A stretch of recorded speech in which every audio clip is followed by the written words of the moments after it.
Bismillahirrahmanirrahim. Assalamualaikum warahmatullahi wabarakatuh. Hamdan syakirin, hamdan na'imin, hamdan yu'addi ni'amahu wa yukafi'u majidah. Ya Rabbana lakal hamdu kama yanbaghi li jalali wajhika azimi sultanik. Allahumma shalli ala Muhammad wa ala ali Muhammad. Bapak-bapak, ibu-ibu, kaum muslimin dan kaum muslimah, sidang masalah Isya. Insyaallah tahlilan zikir yang akan kita laksanakan selalu dirahmati Allah Subhanahu wa taala. Pertama, dengan tidak bosan-bosannya marilah kita selalu mengucapkan puji serta syukur kita kepada Allah Subhanahu wa taala atas limpahan rahmat serta nikmat yang Allah berikan kepada kita semua. Semoga kita selalu dilimpahkan rahmat sehat, kemudian segala nikmat yang Allah berikan dapat berkah darinya, kemudian kita dijauhkan dari musibahnya, dan Allah selalu memberikan dan menjauhkan kita dari segala musibahnya. Amin ya rabbal alamin. Kemudian salawat wa salam kita peruntukkan para wali dengan alam, yakni Nabi besar Muhammad sallallahu alaihi wasallam, dengan mengucapkan Allahumma shalli ala Muhammad wa ala ali Muhammad. Mudah-mudahan dengan banyak kita berselawat, kita selalu akan mendapat semangat beliau di akhir kelak nanti. Amin ya rabbal alamin. Bapak-bapak, ibu-ibu, kaum muslimin dan kaum muslimah, sidang masalah Isya dengan zikir yang muliakan oleh Allah Subhanahu wa taala. Pada malam hari ini di mana yang akan memberikan santapan rohani Ramadan kepada kita semua, yaitu Al-Ustaz Dr. Agus Mandar SOS MSI. Alhamdulillah telah berada dengan kita semua, di mana bagi anak-anak kami yang mengisi agenda Ramadan untuk judul ceramah pada malam hari ini yang telah ditetapkan oleh P2A, yaitu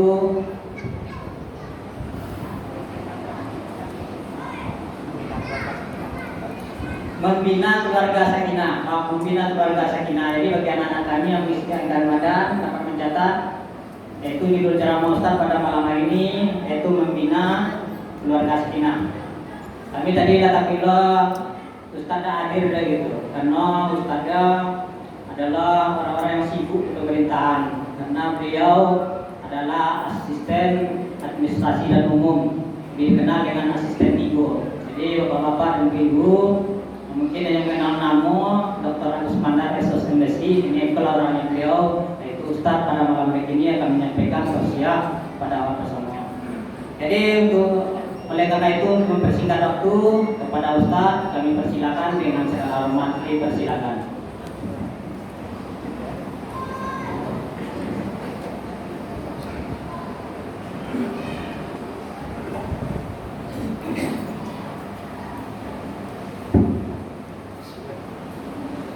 Assalamualaikum warahmatullahi wabarakatuh. Waalaikumsalam. Bismillahirrahmanirrahim. Alhamdulillahirabbil alamin. Wassalatu wassalamu ala asyrafil anbiya'i wal mursalin wa ala alihi wa ashabihi ajmain. Raditu billahi rabban wa bil islami dina wa bi Muhammadin sallallahu alaihi wasallam nabiyya wa rasulah. La nabiyya ba'da amma ba'du. Bapak-bapak, ibu-ibu, para alim ulama, tokoh-tokoh masyarakat, pemerintah desa, BPD, serta kaum muslimin dan muslimat, jemaah masjid An-Nisa Taqwa Desa Senangkalu yang berbahagia, yang kami hormati. Syukur alhamdulillah pada malam hari ini kita masih diberikan kekuatan dan kesempatan, kesehatan oleh Allah Subhanahu wa taala sehingga kita bisa hadir di masjid ini untuk mendirikan sholat Isya berjamaah, dan insyaallah kita lanjutkan dengan sholat tarawih dan witir nantinya. Malam ini malam ke-8 bagi yang berpuasa hari Sabtu awal Ramadannya, dan malam ke-7 bagi yang awal Ramadannya hari Ahad. Mudah-mudahan kita tetap semangat dan semakin meningkatkan kadar keimanan dan ketakwaan kita untuk mengisi bulan Ramadan ini dengan ibadah-ibadah, baik ibadah-ibadah fardu maupun ibadah sunnah. Karena pada bulan Ramadan ini para ulama telah membagi 3 klasifikasi waktu. 10 Ramadan pertama itu adalah rahmat, kasih sayang dari Allah SWT yang diturunkan kepada orang-orang beriman yang melaksanakan saum Ramadan, ibadah puasa Ramadan. Kasih sayang itu bisa berbentuk rezeki, bisa berbentuk ilmu, bisa berbentuk kesehatan, dan berbentuk apa saja yang bisa memberikan fasilitas kepada kita sehingga kita bisa semakin banyak beribadah, mendekatkan diri kepada Allah SWT. Dan rahmat kasih sayang Allah itulah yang nanti akan memberikan menjadi keberkahan. Keberkahan itu adalah ziyadul khair, kebaikan yang terus menerus bertambah. Bukankah kita ingin selalu kehidupan kita ini semakin hari semakin baik, rezeki kita bertambah, kehidupan kita semakin baik? Kalau kita punya kebun, tentu ingin punya kebun yang baik. Kalau kebun itu kebun kelapa sawit, tentu ingin buahnya semakin baik, harganya semakin naik. Sekarang sudah lebih dari 3.000, kadang 3.300, kadang 3.500. Kalau kita ditanya tentu ingin 5.000 dah. Yang punya sawit, yang punya kebun karet tentu juga begitu.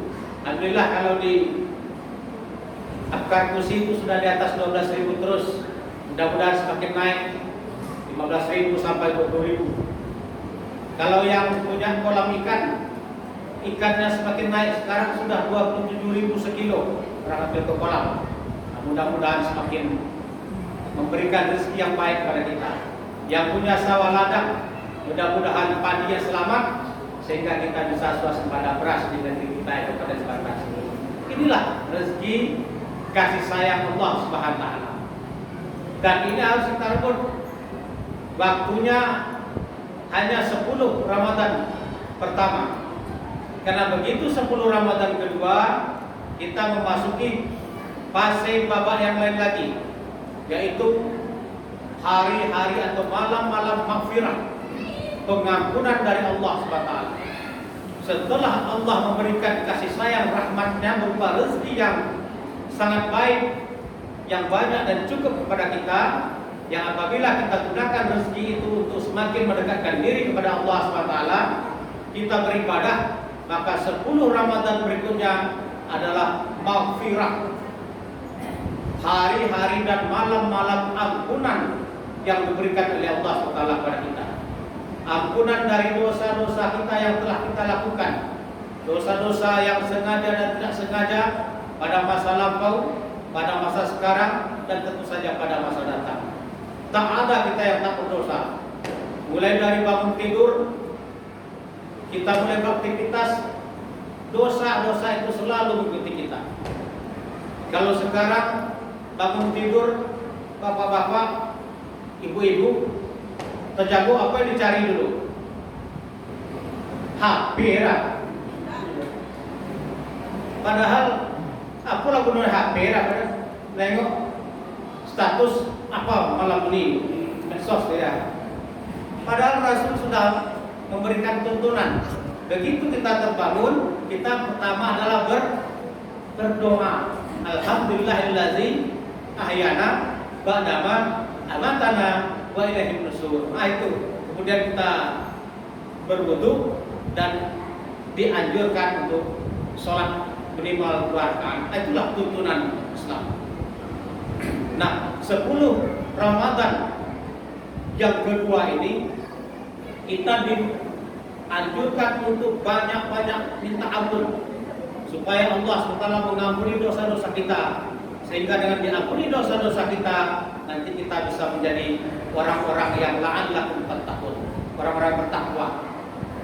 Setelah kita diberi rezeki, diberi keberkahan, dosa-dosa kita diampuni, 10 Ramadan ketiga adalah ifkum minan nar, pembebasan dari api neraka. Takut kita dengan neraka itu Bapak Ibu sekalian. Kalau kita bacalah kitab-kitab tentang api neraka itu tak sanggup kita. Terompahnya saja dipakaikan kepada Nabi Idris, mendidih otak kepala. Begitulah baru terompah neraka, apalagi dicemplungkan ke dalam neraka jahanam.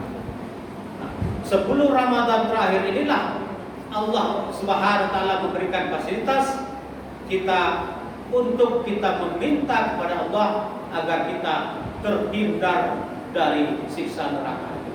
Apabila kita sudah mendapatkan keberkahan dan kasih sayang Allah, rahmat dari Allah, kemudian kita mendapatkan ampunan dari Allah dan terbebas dari neraka, inilah kita yang menjadi orang yang la'allakum tattaqun, orang yang bertakwa, dan itulah orang yang beruntung.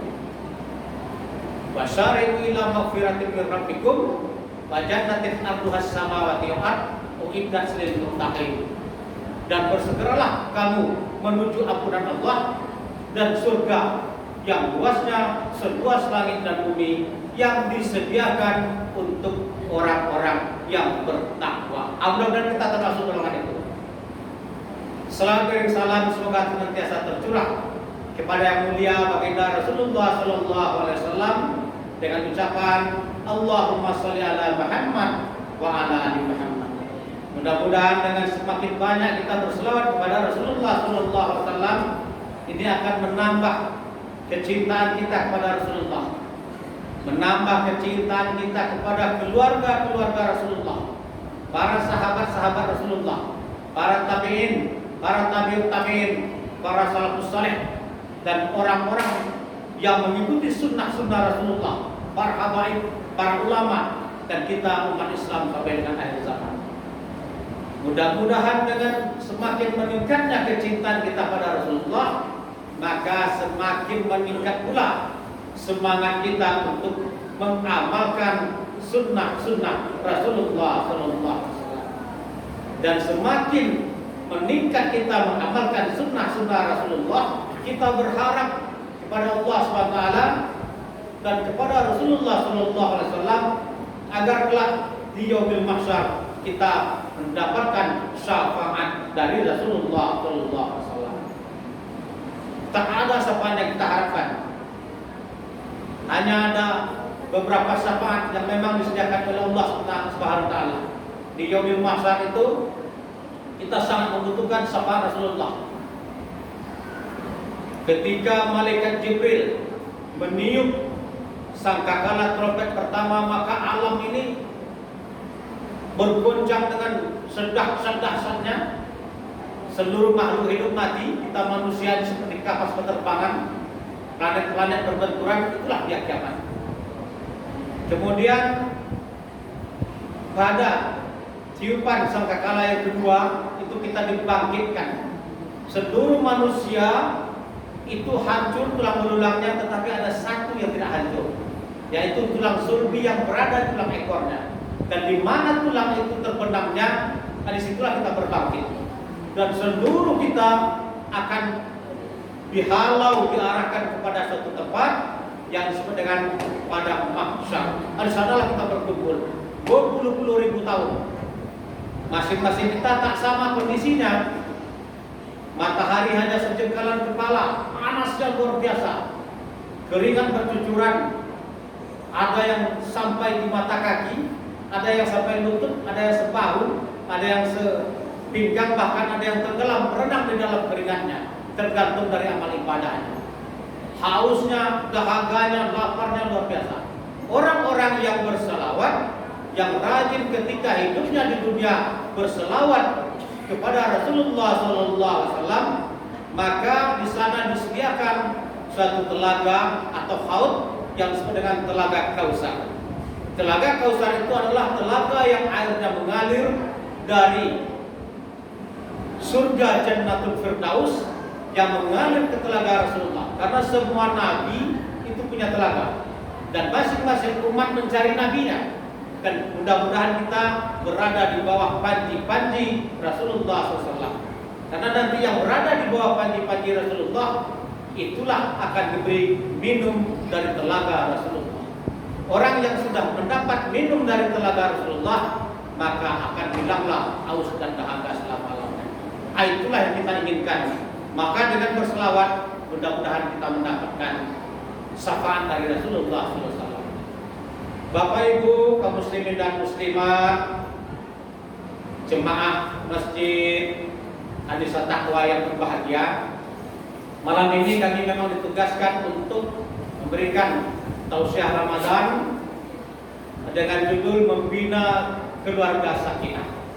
Hal ini sangat penting bagi kita. Membina keluarga sakinah ini keluarga yang sakinah, mawaddah, warahmah, keluarga yang tenang, tentram, dan penuh dengan kasih sayang di dalam rumah itu. Jadi dengan keluarga sakinah, mawaddah, warahmah itulah kita akan mendapatkan kebahagiaan di rumah.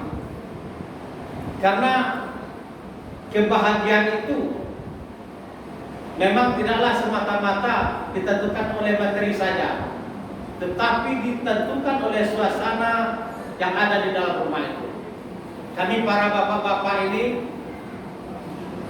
yang sudah diperintah oleh syariat kita sebagai pemimpin rumah tangga, ar-rijalu qawmun nisa, memiliki tanggung jawab untuk membina rumah tangga. Seperti yang dikatakan sabda Rasulullah SAW, baiti jannati, rumahku adalah surga. Itulah yang ingin kita bangun. Cuma membangun rumah tangga yang sakinah, mawaddah, warahmah ini tentu penuh tantangan, penuh dinamika. Karena menyatukan dua insan antara suami dan istri, belum lagi anak-anak, itu tentu perlu pembinaan yang secara terus-menerus. Pembinaan itu tanggung jawab ayah sebagai kepala rumah tangga. Ya ayyuhallazina amanu qu anfusakum wa ahlikum nar. Hai orang-orang yang beriman, jagalah dirimu dan keluargamu dari api neraka. Perintahkan kita bapak-bapak. Jadi mau kita arahkan ke mana keluarga itu, memang kuncinya adalah di bapak-bapak, di pemimpin keluarga itu, sebagai pengayom yang bertanggung jawab terhadap rumah tangga itu. Setelah itu baru ibu sebagai ibu rumah tangga. Jadi untuk menjadi keluarga yang sakinah, mawaddah, warahmah, landasan pertama adalah keimanan. Bapaknya harus soleh, ibunya harus solehah. Nah, gitu ya. Jadi kalau laki-laki yang soleh dan wanita solehah membangun rumah tangga, maka akan melahirkan keluarga yang soleh. Anak-anaknya akan anak-anak yang soleh. Jadi memang dari awal memilih jodoh itu memang harus dilihat agamanya. Walaupun pilihannya memilih jodoh itu dilihat kecantikan atau ketampanannya, hartanya, keturunannya, kemudian agamanya. Tetapi pilihlah faktor agamanya. Maka ibu-ibu memang harus hati-hati memilih jodoh. Jangan terlalu tergiur menengok mungkin calon menantunya datang ke rumah membawa mobil mengkilat. Belum tentu itu mobilnya. Bisa saja mobil itu dirental, tetapi setelah menikah tentukan hartanya.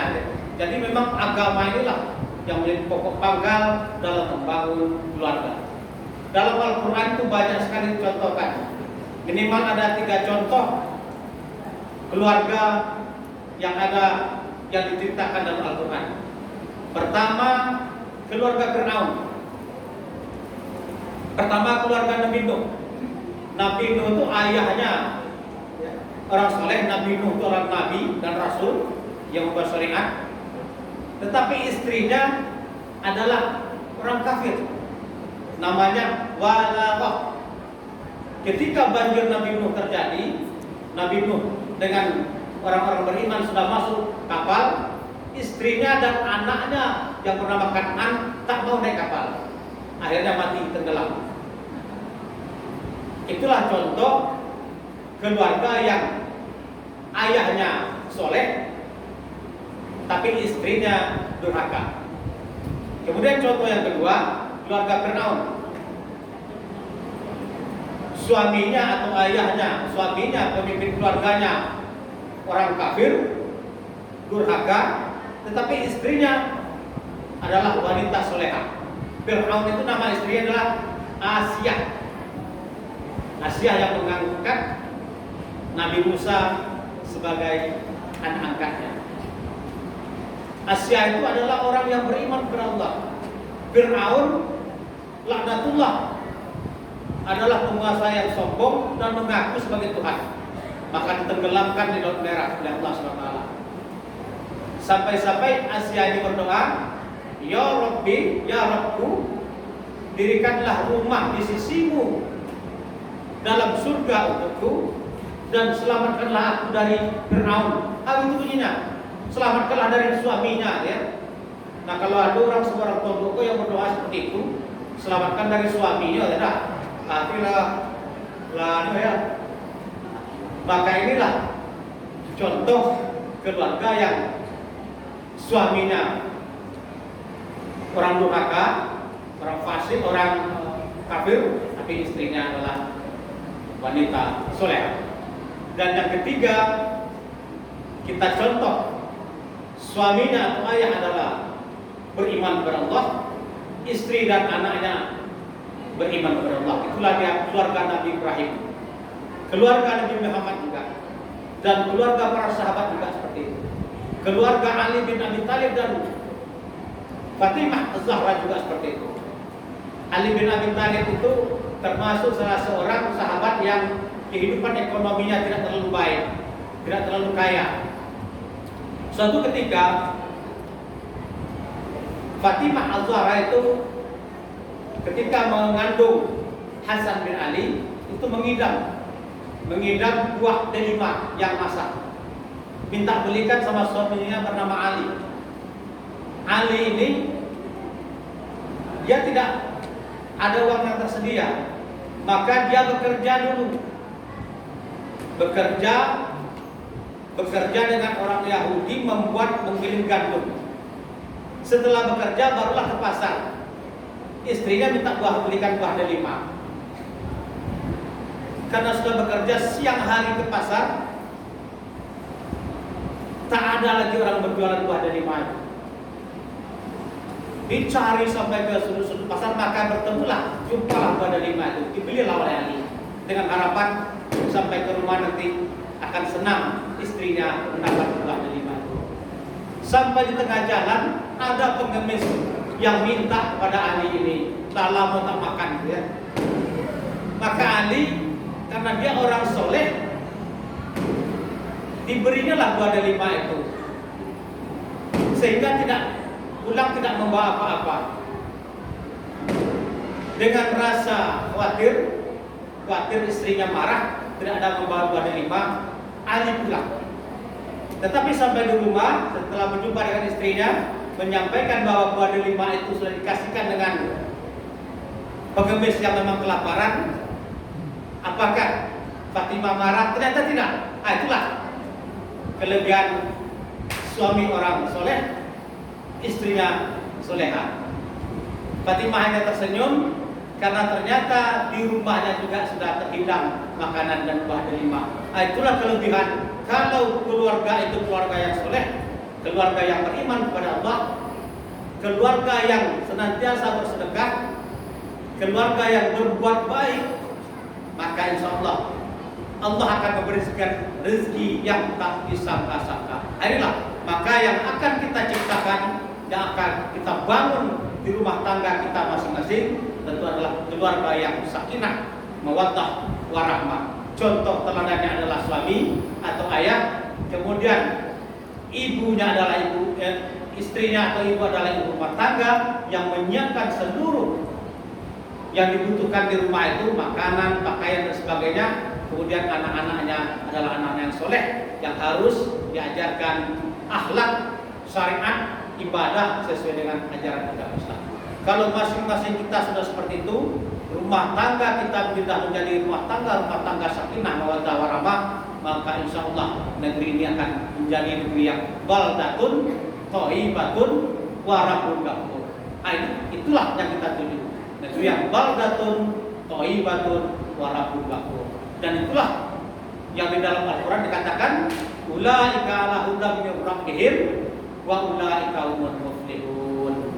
Mereka itulah orang-orang yang mendapat petunjuk dari Tuhannya, dan mereka itulah orang-orang yang beruntung. Semoga kita semua yang berada dalam masjid ini menjadi golongan orang-orang yang demikian. Terima kasih. Billahi taufiq wal hidayah. Wassalamualaikum warahmatullahi wabarakatuh.